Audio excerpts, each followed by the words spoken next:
Hey everybody, it's Kayla. I'm the e-commerce mom. I'm so happy to be here with you. And I am going to help you with all the things related to reselling mom life. So today we're going to talk about evening routines.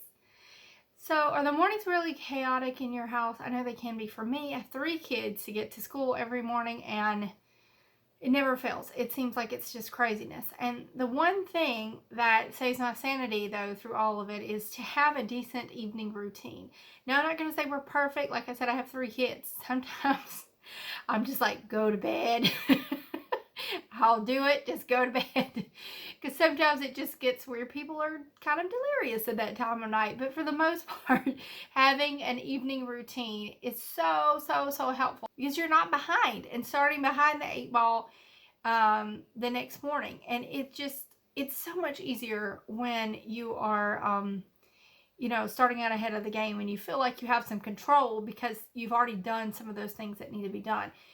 And one of the things that is really hard for working home moms is to make sleep a priority. But actually, I think that's one of the most important things that you can do. You have to get sleep. Now, I'm one of those kind of people that is always kind of running on fumes. And I have changed that since all 3 of my kids are going to school for a regular schedule here at home when there's nobody here. And I can actually have like a real work day. Sometimes that's not possible. Sometimes we are working in the fringe hours. We are working before they get up. We are working at nap time. We are working when they go to bed. And that's all great. But if you are sleep deprived and you are just kind of like a zombie all the time, you are not going to get the best quality work done that you could do. And that is what it's hard, y'all, to make yourself stop and go to bed, especially if you enjoy what you're working on doing. But we all need time with our spouses. We all need time with our kids. We all need to go to sleep. Our brains need to sleep. Our body needs to sleep.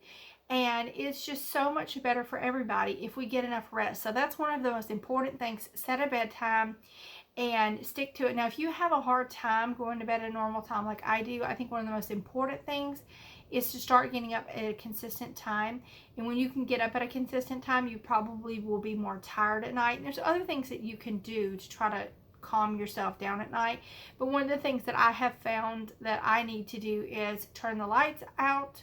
If it's bright and kind of crazy around here, then I'm awake. I don't want to be awake. I don't need to drink coffee past a certain time of the day. I only drink decaf, but it still kind of wakes me up. I don't need to start doing things again because I'll catch a second wind. I need to actually go put on pajamas, brush my teeth, take my makeup off, do all those things that tell my body that I am going to bed. Also, electronics, you need to turn those off probably at least an hour before you go to bed. At least your phone and all that. Don't be on your phone in bed. Like, just cut all that out. It's really hard not to be, but all that stuff keeps you awake. So going to sleep is kind of a hard thing if you're one of those people that's always busy and always doing things, but you really need to get an adequate amount of sleep. Also, you need to leverage your time by doing the right task. Now, your morning routine or your evening routine or your afternoon routine or your whole life is not going to be like somebody else's. They don't need what you need. And you have to remember that because it's really important to give yourself the things that you need to do in the morning. Like, for example, if you can't get up and go to the gym for whatever reason, or you don't want to go to the gym for whatever reason, who wants to go to the gym? Y'all, that's how I feel, and that's sad, but it's the truth. But if you can't do some of those things, or you don't want to do some of those things, some people get up and read, some people get up and meditate, some people get up and go for a walk, some people get up and immediately get dressed, some people get up and work. Like, it's going to be different for everybody. So what are the things that are the most painful for you in the morning? Because those are the things that you need to do in the evening, or at least like kind of get a head start. So if you want to go to the gym in the morning, put your gym clothes out so that you can get into them easily. Pack your gym bag. Do you have a baby that's in daycare? Maybe you're working on this as a side hustle. Maybe reselling is a side hustle for you. Maybe you're not working from home. Maybe your baby's going to daycare a couple of days a week while you work on your reselling business. Maybe your kids are going to school. What is in their backpack? What needs to be in their backpack? Do you have all the papers in there? Do you have the snacks? Do you have all that kind of stuff? Lunch boxes. Can you pack the lunch boxes the night before? Maybe you have a regular job. Maybe you're just doing reselling on the weekends or in the afternoons. Do you have a bag or purse or something that you're taking with you? Maybe you have a doctor's appointment. Maybe you are a stay-at-home mom, but you have a doctor's appointment tomorrow. Or something where you're going to need paperwork or whatever that needs to go in your purse. Or maybe you have an errand to run. Make sure that you have all that stuff together. Pack as much of the lunches as you can. Get all the stuff in the backpacks. Get the clothes laid out for yourself, for your kids. That makes such a difference. Now, what is that one thing that's really a pain point in the morning for you? That's the thing you need to work on first. For us, it's breakfast. It's always breakfast and lunches. We just seem to be in a kind of a tailspin. So what can you do for that? You could set the table. You can set out anything that you can set out for breakfast ingredients the night before. You can pre-make breakfast like baked oatmeal or overnight oats or a breakfast casserole, or you can have like frozen sausage patties. You can pre-cook things the night before that all you have to do is heat up. That or make easy things. My kids love oatmeal. We put peanut butter and chocolate chips or peanut butter and cocoa powder and vanilla in our oatmeal, and it makes it taste like a no-bake cookie. It has protein in it. It's quick to fix, and they like that. Like this morning, my son had oatmeal with banana on top. We do lots of different oatmeal variations, and sometimes that's the only thing he wants to eat. But I think all kids go through that. Like there's only that one thing. One of my kids, it was yogurt. That's all she would eat. But yogurt is another good solution. So what are those things that you can do ahead of time for breakfast to make it not so crazy? Maybe breakfast is not your problem. Maybe it's something else. Maybe picking out clothes in the morning. Can you pick out the clothes for the whole week so that you can get ahead of the game? Sometimes maybe some of the stuff you could do on Sunday evening to kind of get ahead of your week. But just getting set up, trying to take those pain points out of your morning is helpful. What I do usually is I get up from 5 to 6 and work. And then from 6 to 8, it's get ready, get everybody in the car, get them to school, and me get back home. And I would like to, by 8 o'clock, be ready to work. We'd like to have the clothes swapped from the washer when they washed overnight to the dryer, and also have the dishes unloaded from the dishwasher and breakfast dishes loaded back, and me have regular clothes and makeup and hair done. So when I come back at 8 o'clock, I'm ready to go to work just like I was working a regular job. So that may not be the thing for you. Maybe you don't have kids in school. Maybe you homeschool. Maybe there's something else that you're doing in the mornings.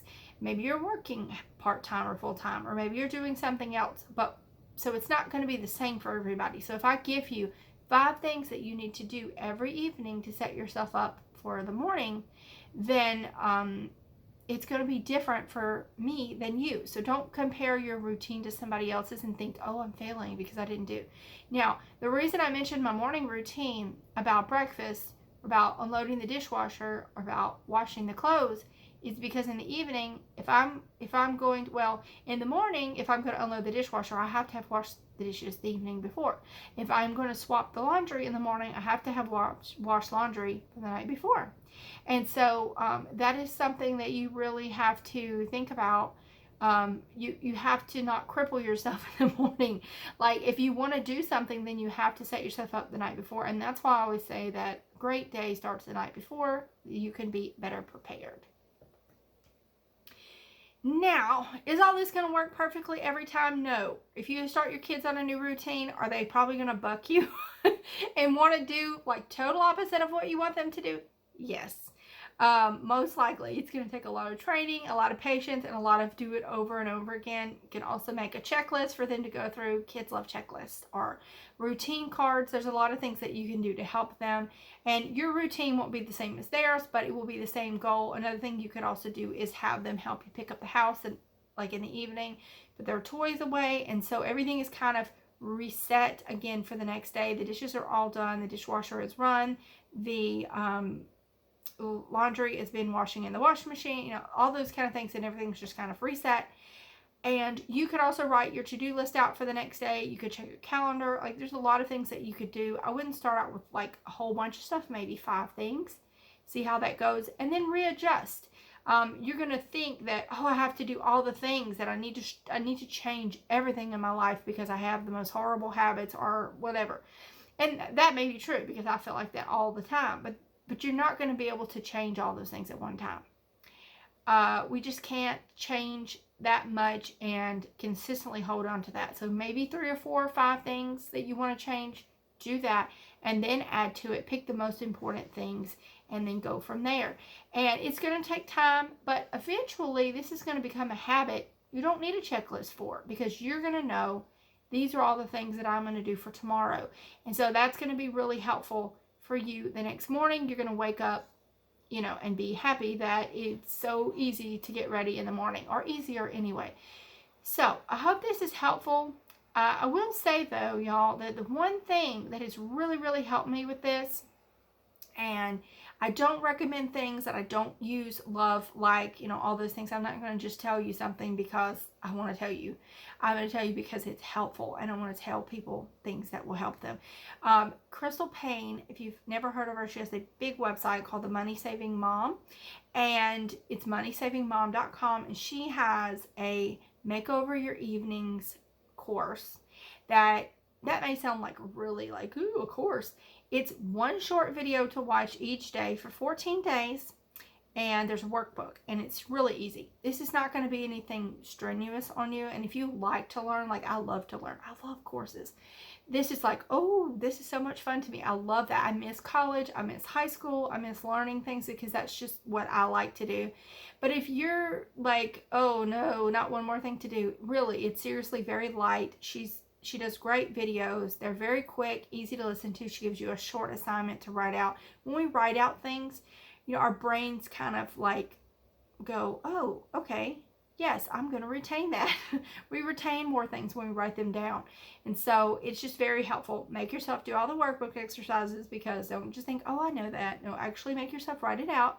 It won't take you but maybe 10 or 15 minutes a day, and I promise you that you will really learn a lot from that. I am going to link that in the blog post that's down below, so go check out the blog post. It talks about all the things that I've talked about today in this video plus more, and it'll give you information on Crystal's course. And I would love for you to stick around, hit that subscribe button, hit the like button, hit the notification bell so you know when I put out another video, and I'll see you soon.